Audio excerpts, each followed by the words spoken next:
तर पोरांनो आणि पोरींनो, आज आहे आपल्या आई माऊलीची जत्रा. बोलो सर्वात पहिले शेडूंगच्या माऊलीचं दर्शन घेऊ, मग एकविरेला निघू. मग आई लगे पोहोचलो शेडूंगला आणि पद्धतशीरपणे बघा माऊलीचं दर्शन वगैरे घ्यायला गेलो. पद्धतशीरपणे दर्शन वगैरे झालं आणि थेट निघलो एकविरेला झालं. मग आई घाटातनं गाडी वळून टवलून घेऊन शिग्रोबाचं दर्शन घेऊन थेट पोहोचलो टोल नाक्यावर. बघू आता सोडतात का नाही.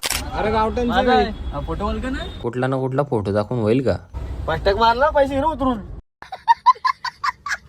टोल ना किंवा खोटाचं खोटा आणतात आणि त्यांनाच धमकी येतात. काय झाली पोर आहेत. तसंच आम्ही पोहोचलो थेट आईच्या माहेर घरी पोहोचतात काल भैरवनाथ देवाचं दर्शन घेऊन थेट निघलो आम्ही पायथ्या मंदिरकडे झालो. पायथ्या मंदिरकडे जायच्या आधी तिकडे पावसाने घातलं धुडकूस घातलं तर काय करायचं. आणि यो बाई आधी छत्री घेऊन आलता. याच्या पाठी हिंडायला लागल तर ड्रीम इलेव्हन लागल. म्हणजे कसं याला सगळं माहिती ना पुढे काय होणार आहे त्या, म्हणून ड्रीम इलेव्हनची टीम लागल. मग काय पद्धतशीरपणे पायथ्यावर दर्शन घेऊन थेट सुरुवात केली वरती चढायला. गर्दी आहे का काय.